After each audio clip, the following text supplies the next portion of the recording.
Cineautopsias, podcast de cine.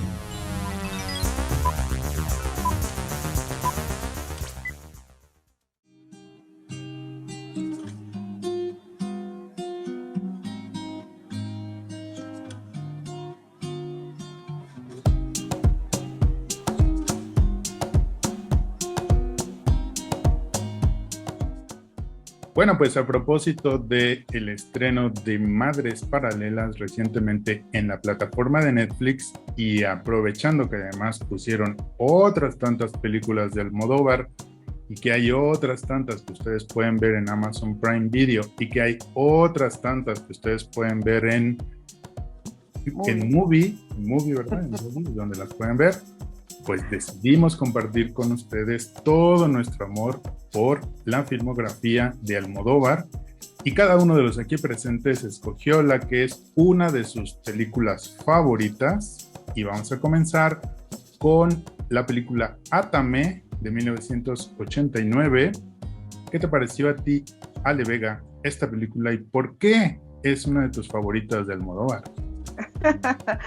Hola Alberto, lo que pasa con Átame es una cosa bien particular porque si ubican a grandes rasgos la filmografía de Almodóvar tiene mucho que ver con el drama y el melodrama y situaciones como de pronto muy trágicas, ¿no? Hemos visto muertes, separaciones familiares, etcétera.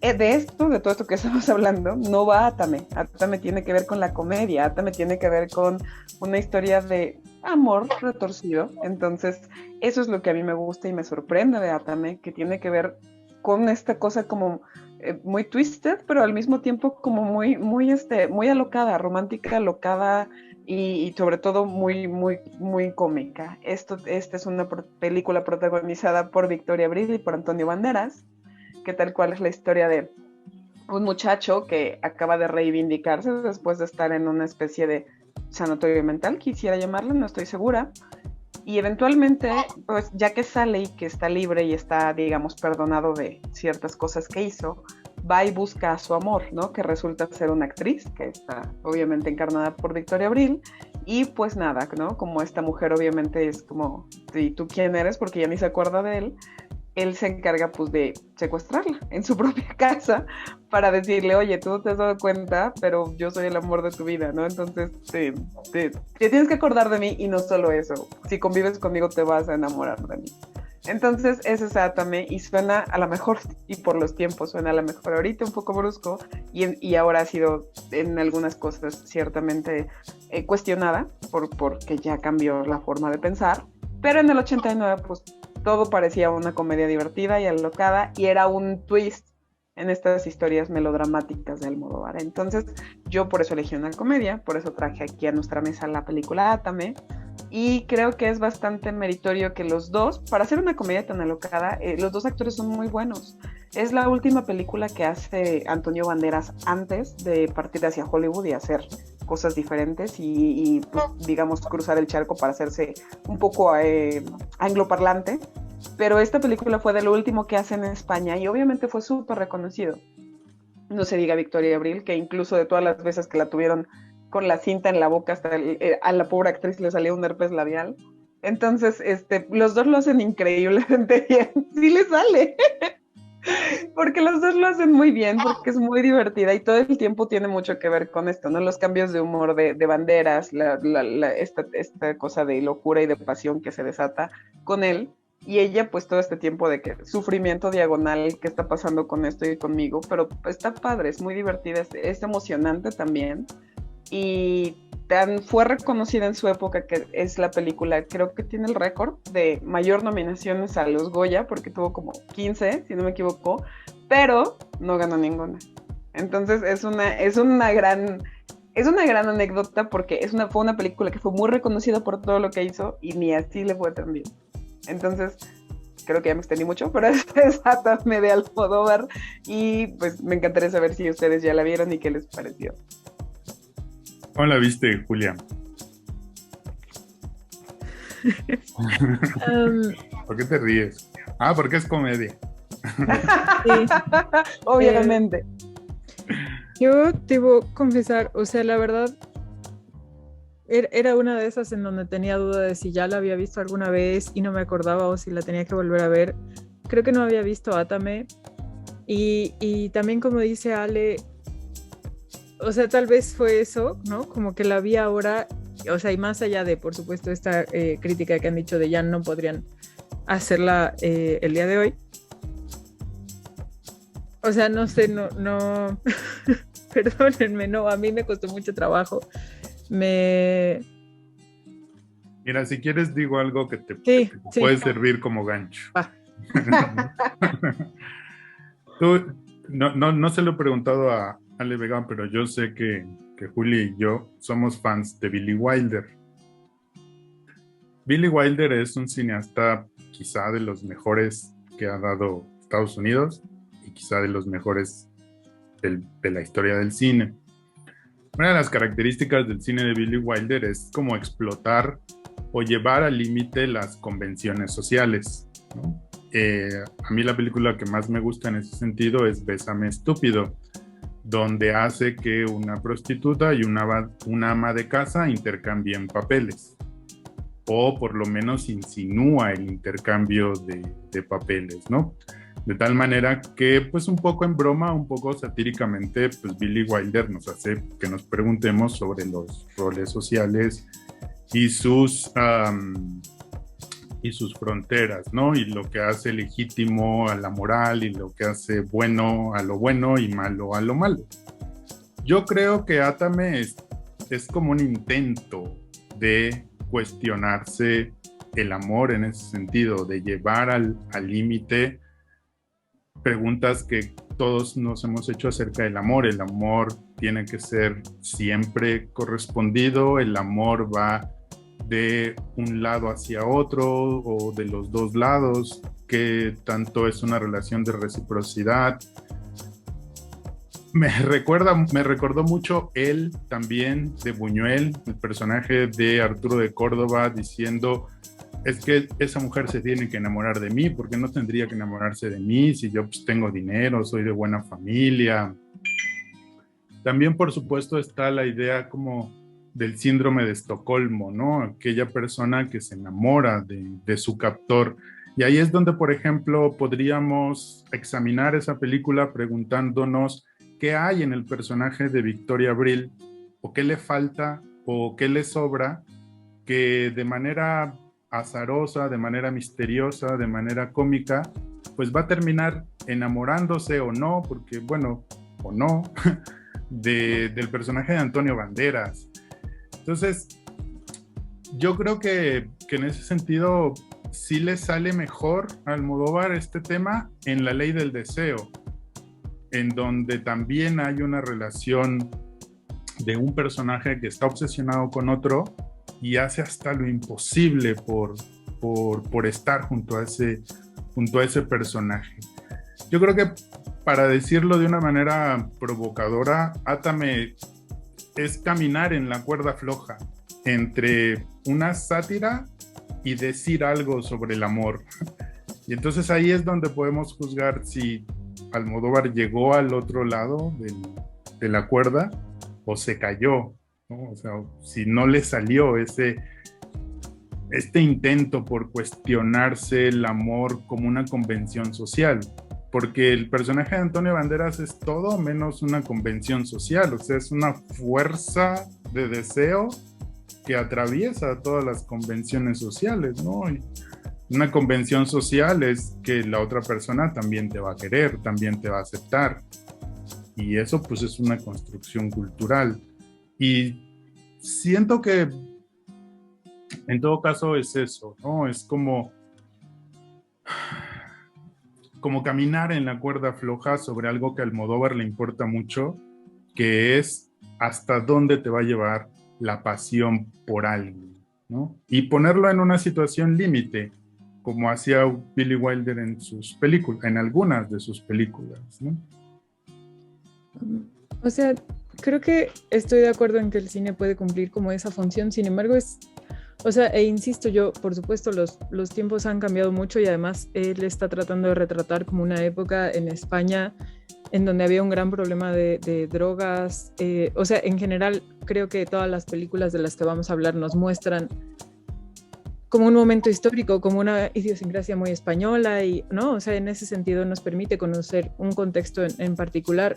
Sin embargo, lo que me parece que envejeció mal de la película es que se ha discutido muchísimo el peligro de esta concepción del amor romántico, de que tiene que ser violento, sobre todo como de si hace eso es porque te ama, o cuántos feminicidios son cometidos por la pareja o sea, digamos, lo que me parece muy problemático de plantear estos temas así, como de es una historia de amor, es precisamente toda la crítica que se ha hecho de cuánta violencia ha pasado sin ser nombrada como violencia, precisamente por ser nombrada como amor, ¿no? O sea, y simplemente no solo por la relación de los protagonistas, sino también simplemente por empezar, que entiendo, o sea, en ese momento era una cuestión como chusca y así, pero digo, o sea, esta cuestión de que la directora de la institución en donde está Antonio Banderas se acostara con Antonio Banderas, siendo, o sea, me explico, o sea, como está mal, o sea, no entiendo de dónde puede provenir como la gracia de, ay, la directora lo va a extrañar, pero de alguna forma, no, y estoy diciendo de alguna forma como para matizarlo, pero claramente es abuso, ¿no? Porque hay una relación de autoridad vertical Poder, con sí. una persona que tiene una patología. O sea, no importa si esta persona de autoridad es hombre o mujer, si en general utiliza esa posición de autoridad para estar en alguna implicación sexoafectiva con alguna de las personas que tiene a su cargo, o sea, es abuso y está mal.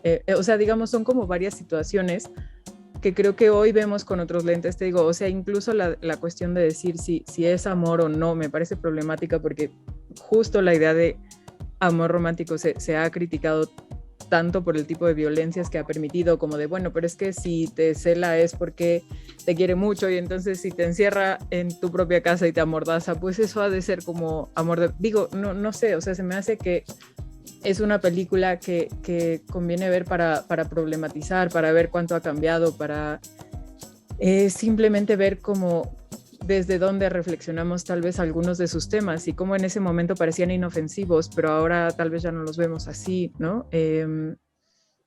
Y sí, o sea, por otro lado, no, y en ese sentido no sé si es tanto, porque por supuesto yo coincido con que las actuaciones están bastante bien, o sea, y más bien solo es eso, ¿no? Como desde dónde estás enfocando el tema que quieres decir, como eso, como si fuera un poco inofensivo, simpático y chusco, pero ahora lo vemos tal vez con otros ojos. No sé, eso fue el despertar que me pasó viendo Atame hace poquito. Y también en esta cuestión de las relaciones de poder, pues está también el personaje del director. El personaje del director es un personaje que quiere ejercer una relación de poder con el personaje de Victoria Abril. Y también es interesante que pensáramos, o sea, que él quiere, no lo logra, ¿no? Perdón si esto es un spoiler, pero es importante para el argumento. Y entonces, pues eso es parte del terreno que también nos podríamos cuestionar. ¿Cuál es como el espectro de lo que ya no podríamos normalizar hoy en día? O sea, sí está mal que la directora del hospital se acueste con Antonio Banderas, pero también está igual de mal ese deseo, esa sensación de poder que quiere tener el director con Victoria Abril, ¿no? Entonces, sí, es verdad que la película es como un campo minado y uno tiene que caminar tranquilamente, ¿no?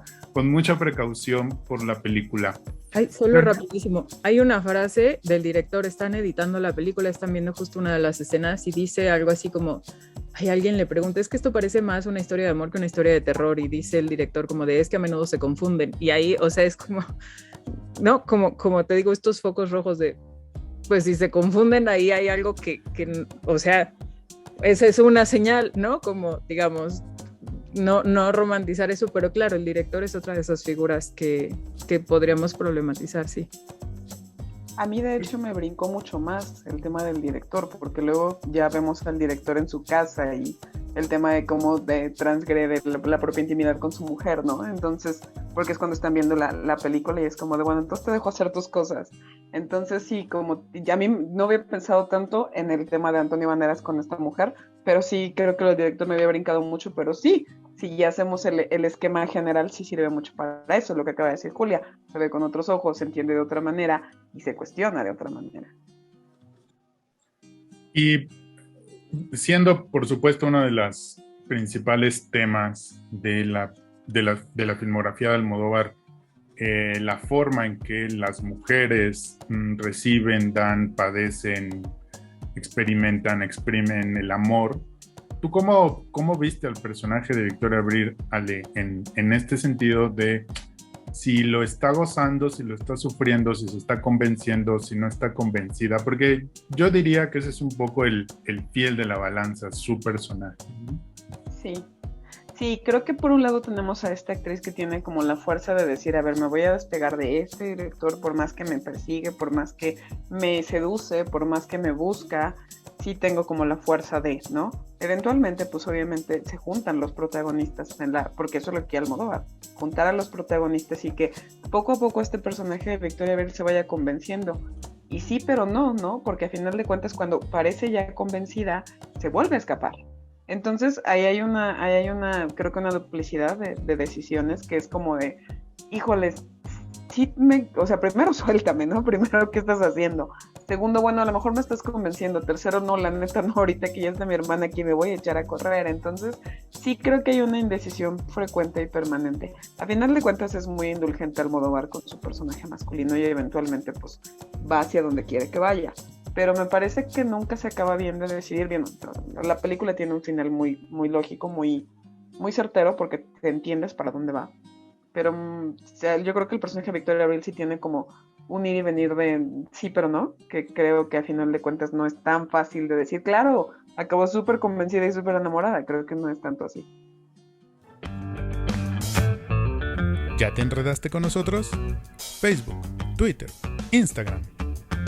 Síguenos en nuestras redes sociales y comparte tu pasión por el cine. Te esperamos.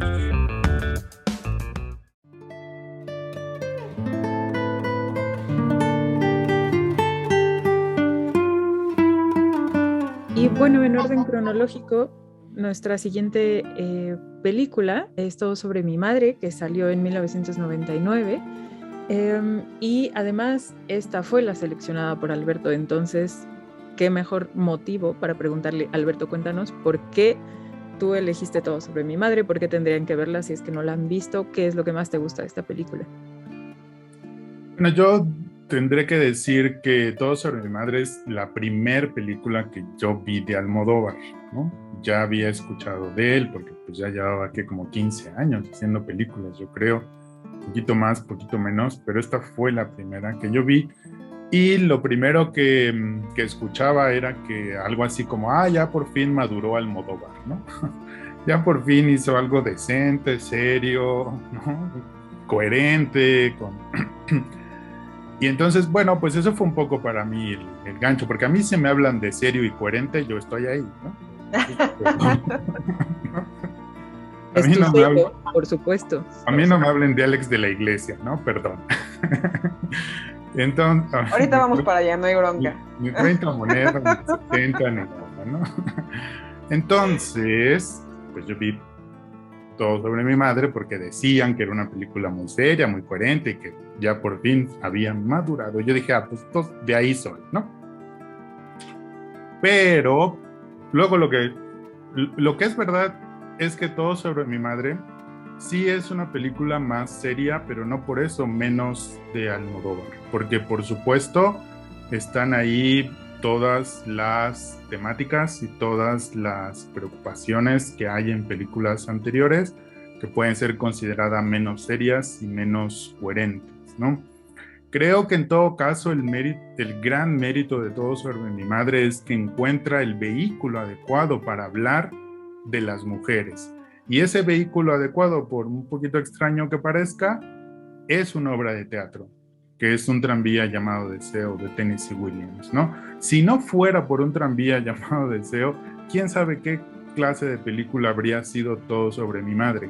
Pero es como esos esos momentos en los que, y que a mí me pasa mucho con Woody Allen, en donde el personaje hace una cosa, dice una cosa y tú dices, es que esa es mi vida, ¿no?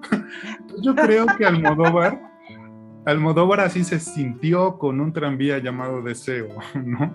Y pudo como amalgamar como que todas sus preocupaciones, ¿no? Y todas sus obsesiones y todos sus miedos a través de un tranvía llamado Deseo en Todo sobre mi madre. Porque lo que vemos en Todo sobre mi madre, por supuesto, es esta idea de la sororidad entre estas mujeres cuyo, desde como yo lo veo, cuya principal característica es la fragilidad. Son mujeres súper frágiles. Incluso el personaje de Marisa Paredes, de Uma, que es un personaje que parece estar siempre en control, ser la gran actriz, tener la vida que quiere, ¿no? Poco a poco se nos va revelando como una mujer que todo lo que quiere es que la amen.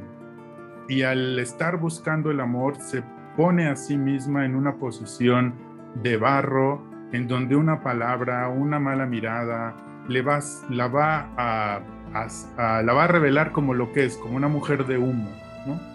Y entonces, a través del personaje de Agrado y el de Cecilia Roth y el de Penélope Cruz, vamos viendo cómo esa soledad que es cada una de ellas, cómo esa fragilidad que es cada una de ellas, es una argamasa para fortalecerse de manera individual y también de manera colectiva.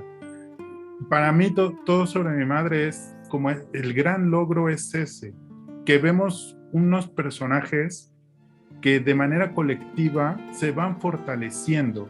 No es una película como del héroe que va a enfrentar al dragón o como del héroe que se va a sacrificar por los demás, ¿no? Es una película como de heroínas, en donde cada una va a ser, no sé si llamarle sacrificio, quizá acompañamiento con la otra, y ese acompañamiento les va a permitir irse fortaleciendo poquito a poquito, porque los seres humanos pues tenemos que atravesar por ciertos dolores, por ciertos fracasos, para ir conociendo nuestras fortalezas.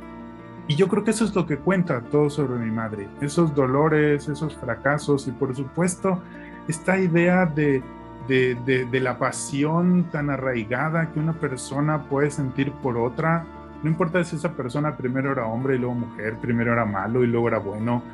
O sea, eso no importa. Lo que importa es ese lazo emocional que tú tienes con esa persona y cómo la única manera de fortalecerlo, pero al mismo tiempo también de liberarte, es llevarlo hasta sus últimas consecuencias, ¿no? Y enfrentarlo y que te duela y llorar por él y cometer errores.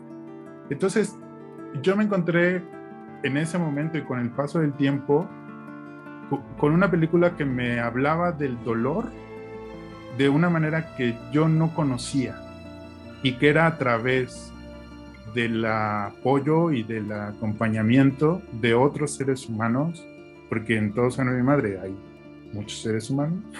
No solamente hay mujeres, sino hay seres humanos, ¿no? Y eso era algo que yo no había visto en el cine.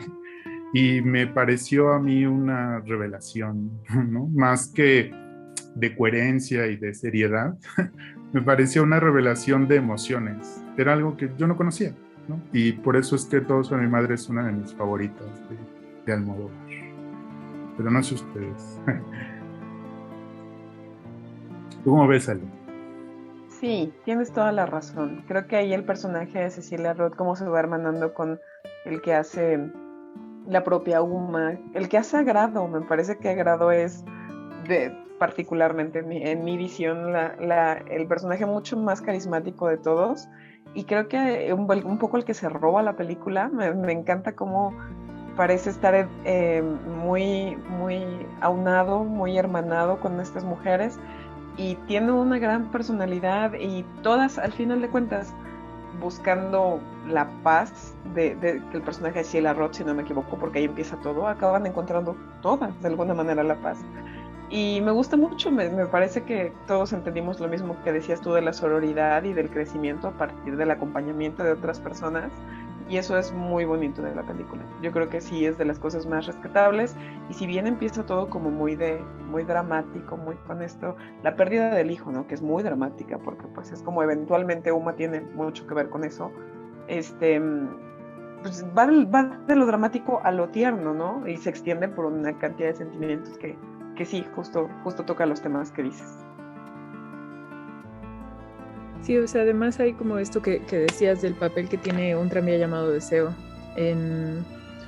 como en la reflexión de, pues sí, del retrato que se hace de las mujeres que sufren, ¿no? O sea, desde Marsh, que está en este viaje que va hacia la locura y que Homero no comprende. O sea, digamos como ¿no? Es que es un cliché, pero es muy bueno porque funciona. Como estas... a mí lo que me gusta de esta película es como esta diversidad de identidades que están atravesadas por muchas cosas, como decías tú, muchos sufrimientos, muchas experiencias, muchas dudas, el tema del VIH, ¿no? Que también me parece, o sea, digamos, solo porque, como decíamos con Nathan, ¿no? O sea, que de alguna forma está representando un contexto muy específico, como preocupaciones que tal vez hoy ya no resuenan tanto, ¿no? O sea, por ejemplo, no sé si generaciones más jóvenes ven esta película hoy, si van a poder dimensionar lo que fue la crisis del SIDA en su momento, y entonces cómo eso atraviesa esta película también, ¿no? Como digamos, como parte de su contexto. Y en general creo que además lo que decías, ¿no? Que tú decías, bueno, hay muchos seres humanos y justo eso, como hay una diversidad de identidades y que se piensan y que van un poco aprendiéndose a querer desde esos incertidumbres o cambios y que creo que esa es un poco la ventaja, justo uno de los, o sea, en los diálogos iniciales, ¿no? Y porque también Ale mencionaba la pérdida del hijo, que es casi como un detonador en la película.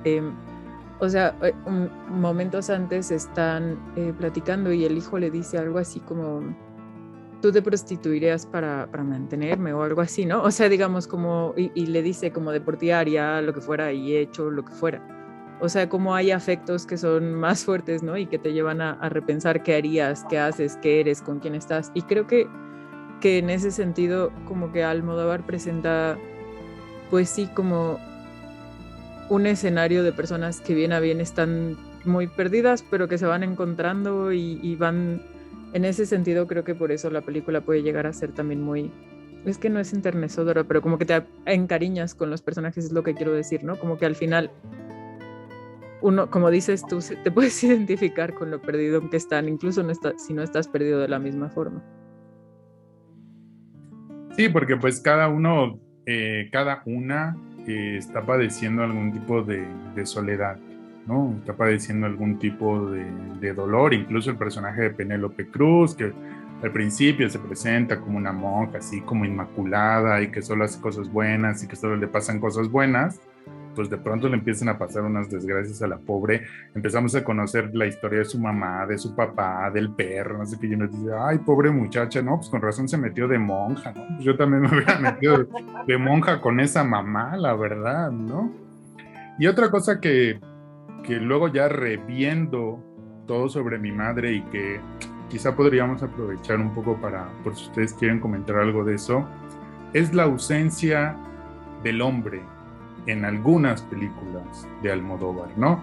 Porque está, por ejemplo, Átame, está, por ejemplo, La piel que habito, está, por ejemplo, la penúltima, que es Dolor y Gloria, donde la figura masculina tiene una presencia muy importante, pero hay otras como esta y como la que vamos a platicar más adelante, que están totalmente ausentes los hombres, ¿no? Incluso hasta biológicamente están completamente ausentes. Eso es algo que viendo la película después ya me llamó mucho la atención, de cómo Almodóvar también juega con esa ambivalencia de la figura masculina, ¿no? Porque finalmente el niño que va a representar la esperanza de la historia es un varón, o sea, no es una mujer. Hubiera sido como, no sé, otro tipo de mensaje si hubiera sido una niña, ¿no? Pero al final de cuentas es un varón y es como, bueno, pues la historia se puede repetir, ¿no? O sea, puede ser un varón igual de violento, igual de mala onda, ¿no? O crecerá diferente en medio de estas mujeres que han atravesado por todo eso, tendrá otro tipo de sensibilidad, tendrá otro tipo de relación con las mujeres, de visión del mundo, ¿no? Entonces, eso es algo que me llama mucho la atención en algunas películas de Almodóvar, cómo los hombres o bien son algo totalmente ausente, ajeno, no ni siquiera al mundo femenino, o sea, al mundo de la vida, ¿no?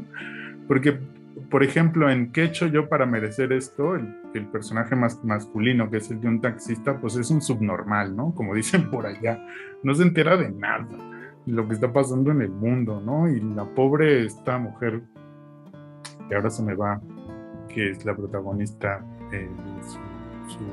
Carmen Maura, se las tiene que arreglar como puede, ¿no? Entonces, ahí también es otra beta interesante del cine de Almodóvar, en el que la presencia masculina no es presente, valga la redundancia, pero que tiene una fuerza medio invisible y que está afectando la vida de las demás mujeres.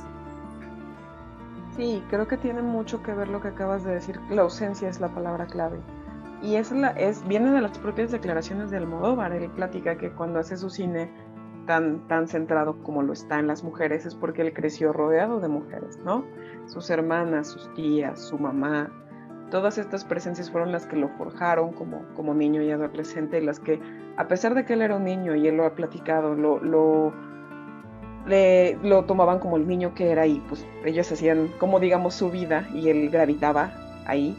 Él escuchaba y aprendió de ellas y fue como forjó su idea de las mujeres, que son tan interesantes y con tantas tonalidades, ¿no? Y con tantos matices. Y lo mismo dice de los hombres, dice, bueno, pero es que mi infancia estuvo llena de mujeres, a los hombres siempre los vi de lejos, siempre me fueron ajenos, no estuvieron ahí. Entonces, como no estuvieron, para mí, en mis películas, en mi esencia, son un ente lejano. O sea, realmente pues no los veo como tal. Y creo que sí, lo acabas de decir. Y las que vamos a platicar más adelante, creo que todavía menos se ven. Y creo que como lo ha formado en su cine y como él ha dicho, para mí siempre han sido un personaje, un género ausente, tanto en mi vida como en mi formación.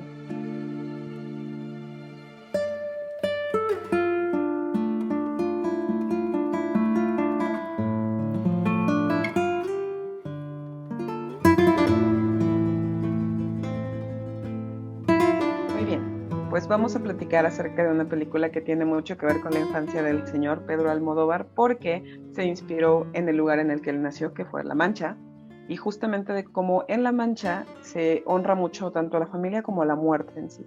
Y esto se hace muy presente a través de 3 personajes que son 3 generaciones unidas en una familia de puras mujeres, y esta película es Volver. Entonces creo que estaría padre que platicáramos de esta película, que si no me equivoco es de 2006. Y la que nos puede platicar de ella es Julia. Nos puede platicar más de Volver.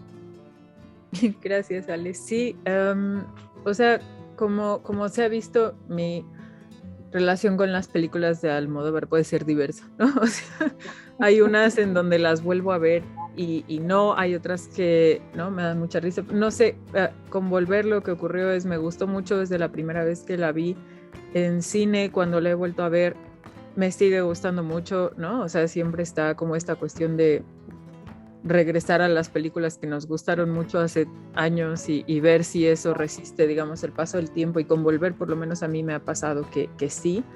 En esto en lo que les he estado insistiendo, ¿no? Que son como muy españolas, pero no es una obviedad lo que estoy tratando de decir, sino como que hace un retrato muy intimista de ciertas cosas muy españolas, de un carácter como muy español. Y aquí en Volver eso lo podemos apreciar desde la primera toma, en donde están limpiando las tumbas, porque hasta donde entiendo eso es como súper importante. Digo, así como aquí en México podemos tener todos estos rituales que también son muy importantes por Día de Muertos y el Día de Todos los Santos y etcétera, como que allá el ir y limpiar tumbas y que esos espacios estén, ¿no? Como ocupados y que no se olviden, digamos, y en ese sentido me acuerdo que cuando vi esa primera escena, esa apertura, a mí, no sé, o sea, yo decía como no dimensionaba pues lo importante que puede ser para ellos este ritual para relacionarse con sus seres queridos que ya no están, y creo que eso es, digamos, algo de lo que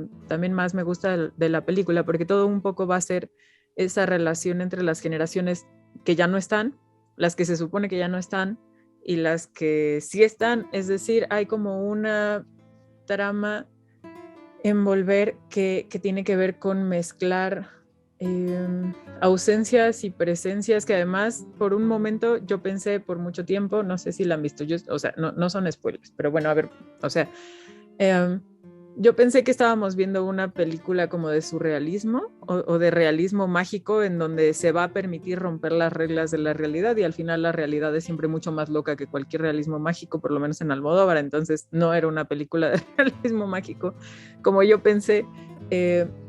Entonces, digamos, hay muchas cosas que me gustan en ese sentido, o sea, como tanto este retrato de la vida en los pueblos, por otro lado, cómo va entretejiendo estas generaciones que se van conectando y que se van apoyando, que además van heredando la locura, porque ese es un poco otro tema, la cuestión de que las mujeres se vuelvan locas y que hay un aire que las vuelve locas, y además como en un ambiente en donde el gaslighteo y que las mujeres se crean locas, ¿no?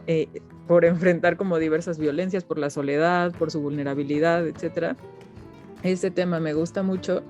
Y finalmente también algo, y relacionándolo con lo que decía Alberto, terminándola de todo sobre mi madre, no sé si ustedes han visto este video de Reese Witherspoon diciendo que se le hace súper ridículo que en las películas las mujeres siempre digan, ¿y ahora qué hacemos? O sea, que le pregunten a su coprotagonista masculino, así en una crisis, que las mujeres digan, ¿pero qué hacemos?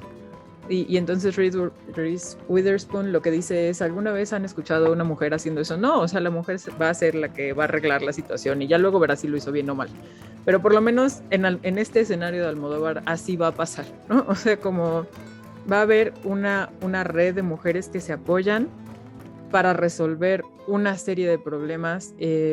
No sabemos si la forma en cómo lo resuelven es la mejor, pero sin duda es como la que tienen a la mano, y lo que van a hacer, de tal forma que no son en este sentido mujeres como indefensas o que dependan de una figura masculina para que les diga como qué hacer, cómo sobrevivir, cómo organizarse. De hecho, o sea, en realidad la figura como masculina más presente es una figura muy violenta, de la cual se van a tener que cuidar, ¿no? Es decir, parece que es como una posible amenaza ante el bienestar de estas redes intergeneracionales de mujeres a las que les han dicho que se van a volver locas a cierta edad y que van a perderlo todo, y que de alguna forma tienen que luchar contra eso, contra ese mundo que las quiere volver locas, el aire que las quiere volver locas, el no entender ciertas herencias familiares, ¿no?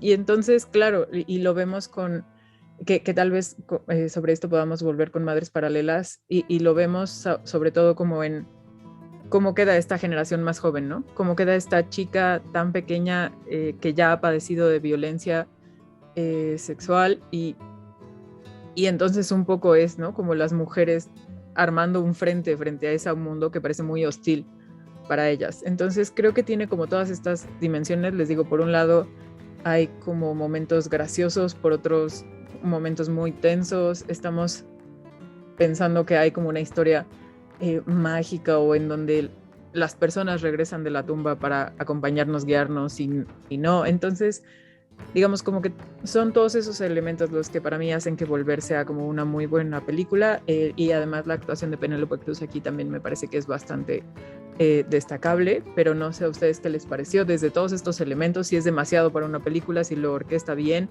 si les gustó la actuación de Penélope Cruz. Ale, ¿a ti te gusta Volver también?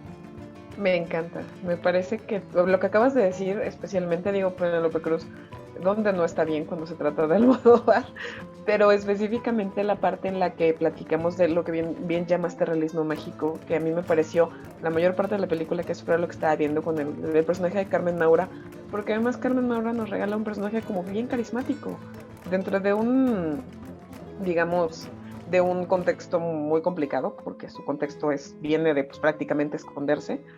Hace un personaje como bien divertido, y todo el tiempo pensé que era eso, ya sabes, como esta especie de espíritu, de esta especie de cuidador, y eso me gustaba mucho. Y cuando entendí el trasfondo me gustó todavía más, porque me compré las dos. Me compré la parte de, sí, claro, pues les está acompañando, no es parte de la herencia, es parte de la familia. Y la otra parte fue como, claro, pues por eso estaba la tía. Y entonces armamos otra vez la red de mujeres, la familia, el cuidarse, el subsanarse por encima de las violencias. Y todos son ellas, todo el tiempo son ellas. Entonces me gusta igual que a ti, me parece, yo me quedaría con Carmen Maura porque me acuerdo perfecto que me encantó cómo lo hizo. Y lo mismo, este tema de la familia y la familia solamente conformada por mujeres, me gusta mucho la fuerza que conlleva todo eso dentro de la trama. Pero, ¿qué me dicen de Lola Dueñas? No me dejen fuera, Lola Dueñas, su personaje de Sawyer, por favor.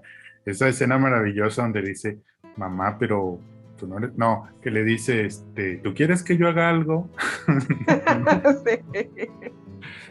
Y bueno, yo voy a tomar un hilito que comentamos Juan y yo en algún momentito antes de llegar a este momento, que era el de la comedia. Volver es una película muy cómica. Tiene estos pequeños diálogos, ¿no? Donde, por ejemplo, que es el que me vino a la mente más pronto, Penélope Cruz le dice a Carmen Maura, mamá, pero tú no eres un fantasma, ¿verdad? O sí, o sea, ¿cómo queda la duda, no? De si es un fantasma o no es un fantasma. Y más que hacer de ese momento un momento así como de, ay, pues es que dime si eres un fantasma, porque yo te extraño y ay, cómo he sufrido sin ti. Es más un momento como, o sea, pero no eres fantasma, ¿verdad? Así como que hace que esa tristeza o que esa angustia o que esa ansiedad se rompa de una manera muy cotidiana a través de una frase que resulta ser cómica, ¿no? Una de las cosas que he ido descubriendo a lo largo de ver las películas de Almodóvar es esta cuestión como de ir contando las historias no de una manera lineal, ¿no? Y le comentaba yo a Vega en algún momento que era como cuando uno cuenta una historia, ¿no? No, fíjate que pasó esto. Ah, no, pero espérame, porque antes había pasado esto, no sé qué, ta. Entonces eso hace para mí como que Almodóvar es como si te dijera, no vas a ver una historia, te voy a contar una historia. Y te voy a meter en esta ficción y tú no tienes que preguntarte nada, tú nada más deja que yo te cuente, que yo te guíe, que yo te lleve y empieza a sentir. Y creo que Volver, además de reflejar ese estilo como de, mira, yo te voy a contar algo, que aunque Volver sí está contado más de manera lineal, más bien son como los recuerdos que tienen los personajes, lo que te lleva al pasado, ¿no? Pero también otra cosa que me percaté o que la hice consciente con Volver es cómo el cine de Almodóvar está muy cerca de eso que en la literatura se llama el costumbrismo, ¿no?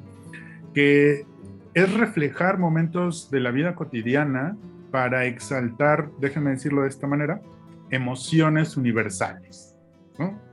La exploración de los sentimientos, por ejemplo, lo mismo pasa en Madres Paralelas cuando ve los barquillos, estos que nosotros comemos con el merengue adentro, ¿no?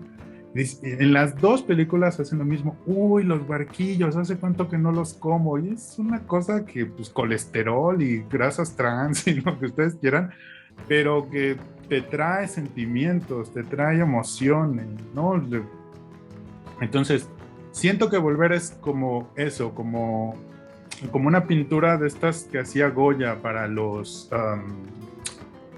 como los tapetes y las cortinas, ¿no? De la gente en el campo haciendo una especie como de picnic, de las mujeres yendo a caminar, de los bailes que hacían ahí en esos grandes pastizales que había antes de que hubiera ciudades. Y entonces como la comida, la música, los lugares, el viento, el sol, esa forma de cantar que tienen las mujeres cuando están limpiando las lápidas, como decía Julia, pero también en Dolor y Gloria, cuando están lavando en el río, ¿no? Cómo el canto es esa forma de unirse, pero al mismo tiempo de expresar sus emociones, de cómo se sienten. Y también me parece que es mucho como estos teatros de pueblo que nosotros le llamamos teatros de carpa, ¿no? En donde la escenografía es pintada, ¿no? O sea, tú sabes que lo que estás viendo es algo que está pintado y que a lo mejor está feamente pintado, pero lo que le da vida es el actor que está delante de esa escenografía y que te mete en su historia y que te dice, sí, estás en una calle de tu pueblo, sí, estás en el zócalo de tu ciudad, sí, estás divirtiéndote conmigo o amando conmigo a la mujer o al hombre, ¿no? Entonces es como ese candor, como esa ingenuidad propio de la belleza, de lo cotidiano, de lo común. Entonces, eso es maravilloso, creo yo. Por eso decía hace un momento que creo que es una película que no ha recibido todo el amor que merece, ¿no? Porque es como tan cotidiana, que es muy inmediata y uno fácilmente se puede perder en su superficialidad. Ah, pues es la historia de una señora que creían que estaba muerta, ¿no? Pero ¿cómo aprovecha todos esos detalles de la vida cotidiana para hacerte una historia de emociones? ¿Sí? De Sí, emociones.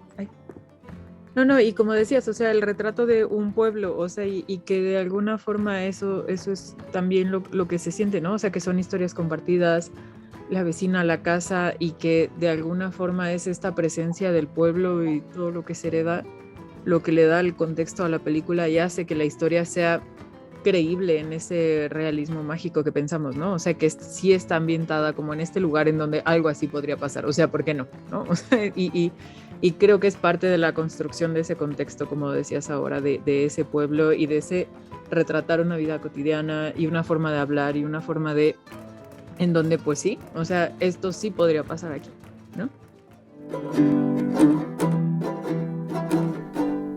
Si te gusta nuestro podcast, nos ayudaría tu opinión, ya sea en Spotify, iVoox, YouTube o Google Podcast. Deja un comentario, una valoración o compártelo con quien más confianza le tengas.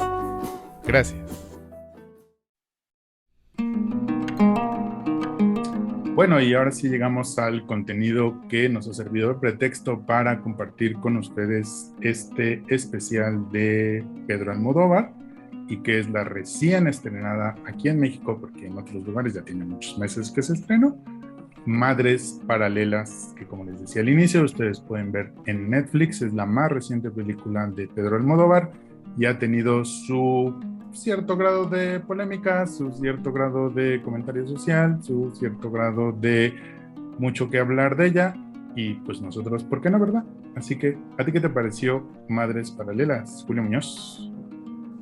Pues justo conectando con lo que estábamos diciendo de volver y cerrando esta cosa, o sea, digamos, hay Madres Paralelas se me hizo como dos películas que no acaban de cuajar una con la otra, es decir, hay una preocupación también por contar una historia de un pueblo que me parece súper importante y que tiene que ver con la memoria histórica, hay diálogos que son y que quieren reflejar esto de una forma muy interesante y muy importante, o sea, por ejemplo, hay un momento en donde Penélope Cruz le dice a una chica muy, muy joven, a ver si te enteras el país en el que vives, ¿no? Para que sepas dónde ubicarte. Digamos, esa discusión se me hace fundamental, importantísima. Parecía que la película iba a ir por ahí.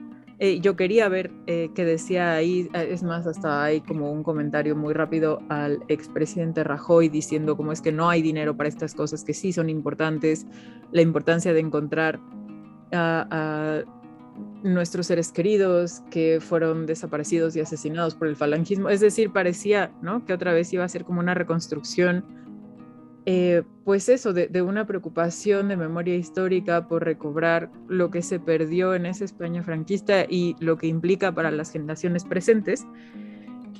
Y luego tuvimos otra película que viene como en medio, en donde pues hay pues dos madres que tienen sus bebés de manera paralela, así dándonos oportunidad de tener este título, y que también hay otra trama, o sea, digamos, es muy compleja y entonces la cuestión ahí va a ser que intercambian a dos bebés al nacer en el hospital, y entonces a Penélope Cruz le van a dar la bebé que no le toca. Esto ya es un spoiler demasiado, así se llama la película, ustedes no se preocupen, y además, bueno, no sé, perdón, no, además va a ser como más o menos fácil, no se preocupen que no es el giro de tuerca final y ya les arruiné el asunto, no. Y digamos, la cuestión es que realmente la película se va a enfocar en esto, como en este malentendido, en este intercambio, en lo que para... Es que les diría que en lo que para Penélope Cruz va a ser su maternidad, pero no tanto, porque en realidad está más preocupada con la cuestión de yo sí quería tener una familia, yo quería tener una hija, pero también quiero seguir trabajando, entonces tengo que contratar una niñera, pero bien a bien no duermo. O sea, hay como... Me parece que la maternidad se explora más en Volver incluso que aquí en Madres Paralelas. Más bien está la cuestión del malentendido. Va a haber un puntito, en donde lo tengo que decir. Es que se me hace un poco racista el decir como, es que esta no es mi hija porque se ve como étnica. Y entonces es como... ¿Qué significa que una bebé se vea como étnica? Y después vamos a ver la foto del papá de la bebé étnica y yo. No nos odien, amigos españoles. Pero es que sí, sí. Julia Muñoz. No, o sea, lo sé, lo vi, o sea, y por eso no podía creer como, es que es como étnica y yo. Sí. Y además la referencia, no, es que venezolano, no, colombiano. Sí, o sea, es que los sudamericanos tipo se ven, y luego vemos la foto y la amplifican así, y entonces la persona más morena de la foto, esa, claro, porque toda la cuestión es que se parece a ti, Penélope Cruz, porque tú eres muy morena y yo. No, ya quisiera no ser. No sé qué está pasando moreno. Aquí. Ajá, como aquí se nos va a descarrilar algo, y yo creo que ustedes no quieren ir por ahí. No, y al final no van por ahí, pero sí está, o sea, está como muy presente la cuestión de la bebé étnica, etcétera, etcétera. Entonces, bueno, ahí solo como esa anotación que me pareció problemático y la película no... O sea, como que la película lo ve como una señal inofensiva de por eso sospechamos que tal vez no era nuestra, ¿no? Pero notita ahí, racismo aparte. Y entonces, al final de la película vamos a regresar a la cuestión de la memoria histórica. Por eso se siente un poco, para mí, se sintió como un sándwich. O sea, no es que me haya desagradado la película, pero sí siento que como que empezamos a ver una trama, luego empezamos a ver otra que se fue haciendo cada vez más compleja por la relación entre estas dos madres. Se van añadiendo, digamos, niveles de complejidad en su relación. Ya no es solo que hayan tenido a sus bebés al mismo tiempo o que se los hayan intercambiado, sino que esto se va desarrollando. Y al final, quién sabe, o sea, de pronto todo se va a resolver y vamos a regresar al tema de la memoria histórica y a encontrar a estas personas, a la escena de los barquillos que nos recordaba Alberto. Entonces yo me quedé con un poco más de ganas de la película sobre la memoria histórica, que no pasa nada, pero bueno, esas fueron como mis anotaciones. O sea, para verla está bien, yo sí diría, pues vayan a Netflix, porque nada nos cuesta prender la tele, ver Netflix, ver una película y que ustedes nos cuenten qué les pareció, pero esa fue un poco mi impresión de Madres Paralelas. Ale, pero además de yo ya acabé así como, bueno, ya, después... Adiós, bye. Que estén muy bien. No, perdóname. No, más bien, Ale, no sé si tú tuviste esa impresión también de que es como una película sándwich o si para ti las partes se entretejieron mejor. Tú cuéntanos qué te pareció. Como decías, Penélope Cruz, siempre bien. Eso sí. Siempre bien. Por algo está nominada ahora a los famosos premios Oscar. No, lo que me pasa a mí con Madres Paralelas es que entiendo, me pasa lo mismo que a ti, claro, hay dos películas por ahí, pero entiendo que viene de Almodóvar, ¿no? Que Almodóvar es este hombre melodramático. Entonces, ¿qué nos va a contar? Una cosa que nace de su ser y de su esencia, como siempre, ¿no? La cosa de madres e hijas, la cosa de la relación entre mujeres, la amistad, la sororidad. Ahí viene esta historia que nos cuenta, que bien dijo Julia, tiene que ver con dos madres que simultáneamente tienen el parto y que pues eventualmente se hacen amigas y etcétera. Esa parte es muy Almodóvar, ¿no? Sabemos de dónde viene, sabemos que es la esencia de su cine. Por ahí es esas películas que son muy él. Tiene ahí como todo su sello, ¿no? Entonces, pero ya entendiendo de dónde vienen las ganas de contar el twist, que es la otra película, como bien lo dice Julia, tiene que ver con este tema que dice Almodóvar, que él cuando empezó a ver el crecimiento de Vox en España, lo que dice él es, espérame, como que siento que este crecimiento no va bien, ¿no? O sea, esto no le está haciendo bien al país. La cosa es que los españoles tienen que, o sea, no se pueden olvidar de lo que estaba pasando en la época del franquismo, ¿no? La guerra civil y etcétera. Y ahí es donde creo que si bien no es tan cohesiva la película para que las dos cosas se puedan juntar al 100, sí hace ahí bien su declaración sin dejar de ser él con estos dramas así telenovelescos, como es un cambio de hijos. También a él le parece oportuno que una cosa vaya de la mano con otra y dice, bueno, sí, ¿por qué? Porque aquí en mi país, tal cual, aún sabiendo que la película pudiera haber sido rechazada por varios sectores dentro de su propia nación, él quiere como pues recordarles que hey, no dejen que esto crezca porque esto también tenemos que hablar un poco de ello. Si bien en eso no se centra y a lo mejor eso es lo que puede parecerle a la gente un poquito chocante porque sí es como de, bueno, ¿para dónde me voy? ¿Para el drama de por acá o para la memoria histórica? Eso pudiera contrastarlo un poco, sin embargo yo no se lo peleo porque pues la verdad es que sí me gustó la película. Me gusta mucho cómo retrata, pero, y ya lo saben ustedes y lo platicamos hace poquito Alberto y yo, a mí ya sabes, la cuestión visual me encanta. Y esta cosa que hace con dos historias también lo hace dentro de sus colores. El rojo de Almodóvar de pronto ya no es tan rojo, ya es muy verde. Y eso me gustó mucho porque visualmente te cuenta dos cosas ahí Almodóvar. Si bien aquí está mi rojo, mi drama, mi pasión, mi sello, aquí visualmente vemos muchísimos verdes, que es como de, pero también te estoy contando una historia de guerra. Y por ahí hay guiños, ¿no? Dentro de la cinta. Por ejemplo, cuando se cita a Federico García Lorca, que es una persona que también no encontraron sus restos, pues no por nada ahí está este monólogo que sale de la mamá de la actriz más joven, se me fue el nombre. Entonces ahí tiene como sus señales, ¿no? Entonces creo que es una película que si bien no es cohesiva, la verdad es que sí está bien hecha. Yo lamento mucho, ahí sí tengo que decirlo, no haberla visto en el cine porque la vi en Netflix y como me gustó tanto visualmente, creo que pudiéramos darle un chance en pantalla grande y y eso, sí entiendo que tiene dos vertientes que a lo mejor no acaban de cerrarse, pero me gusta este cambio que hace dentro de su propio cine melodramático y pues yo sí se la compro, a mí me gustó mucho. Y además la ausencia de hombres, y perdón, o sea, solo por lo que tú decías y porque es algo que se va a enfatizar mucho en la película, ¿no? O sea, que Penélope Cruz va a insistir mucho, mi papá no estaba, o sea, y mi abuelo, pues tampoco por todo esto, o sea, digamos como que también hay, y aquí siento, y no sé, Alberto, si a ti te pareció así, a ti así, como hay ciertas ausencias masculinas que también tenían que ver con la guerra, ¿no? O por lo menos eso es un poco lo que plantea de mi abuelo no estuvo, mi bisabuelo no estuvo, ¿por qué?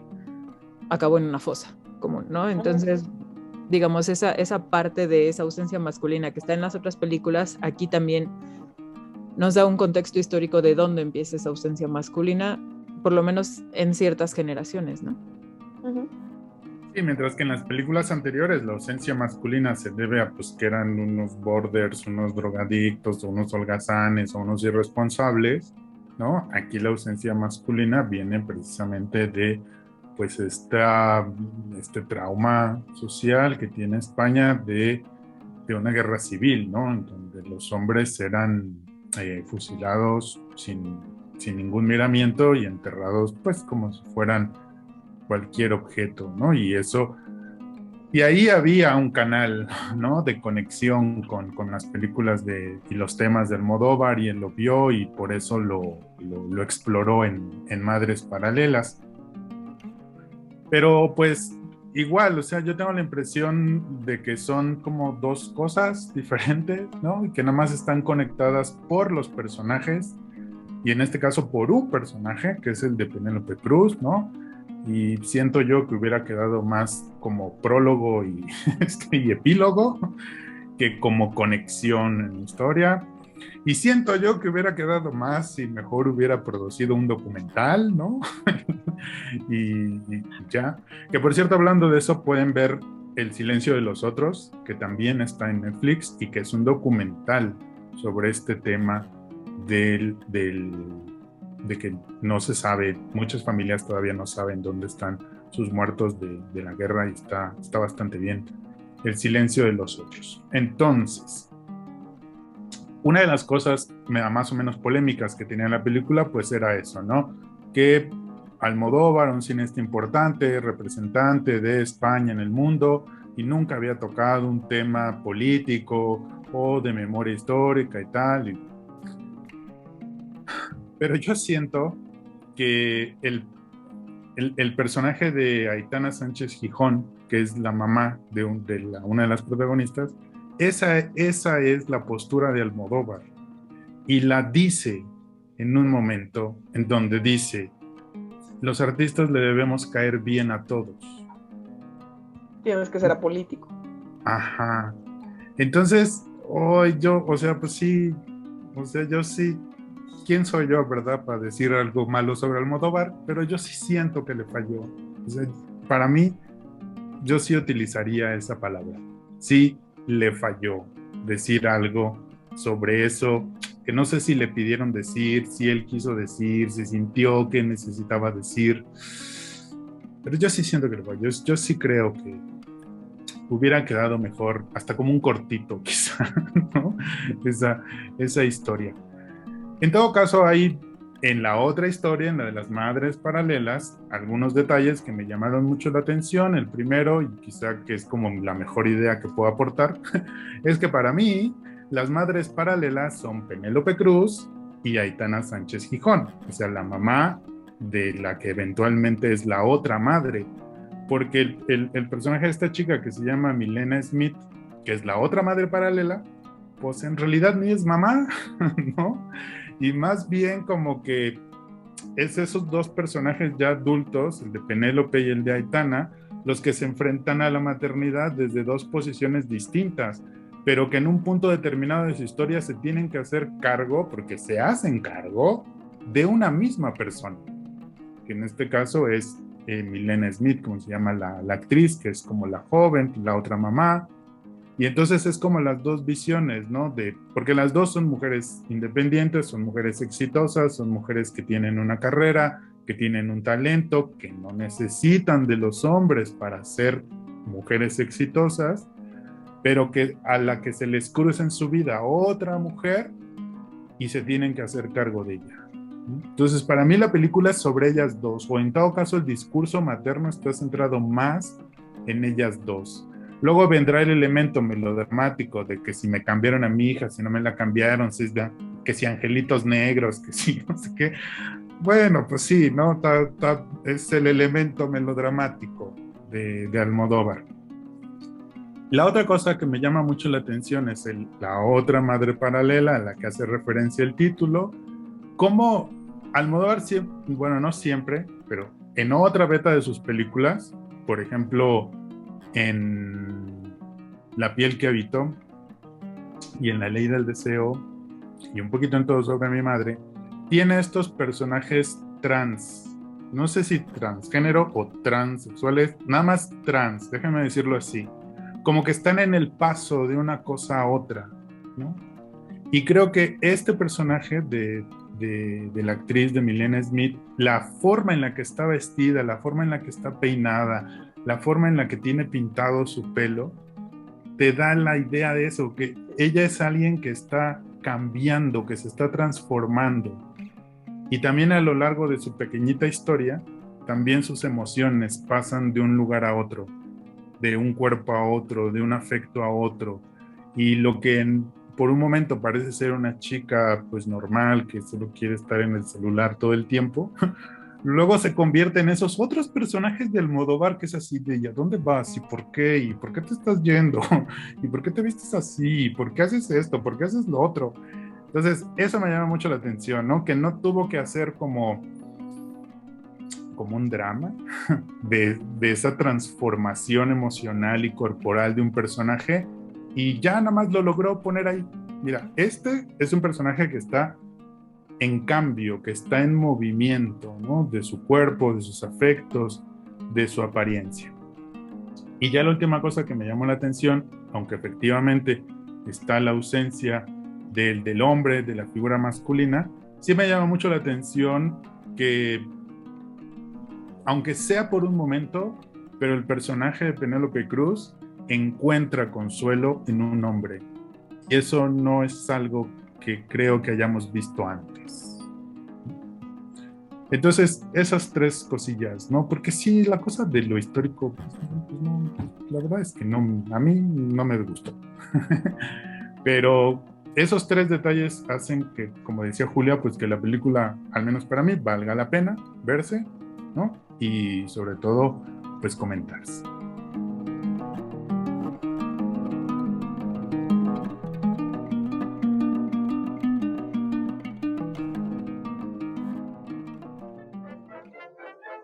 Pedro Almodóvar es uno de los grandes cineastas en la historia del cine. Por favor, no se vayan a perder sus películas, no se vayan a perder Madres Paralelas y cuéntenos, por favor, qué les han parecido Madres Paralelas, otras películas de Almodóvar y, por supuesto, qué les ha parecido este especial que hicimos para ustedes.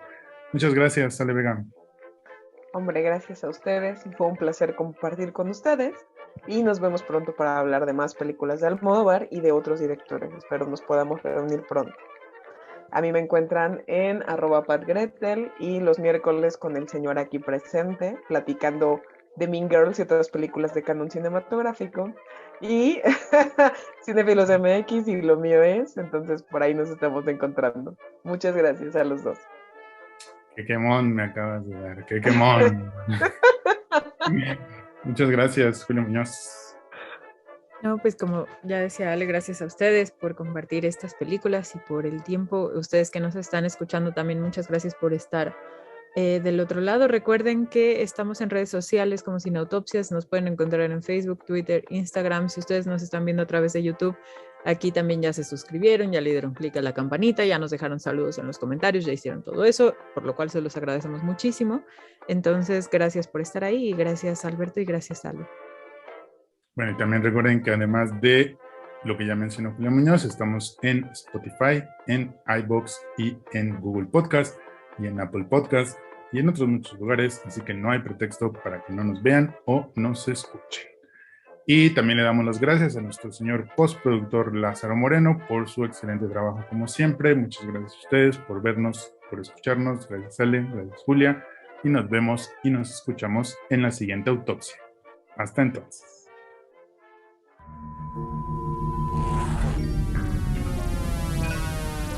Cineautopsias, podcast de cine.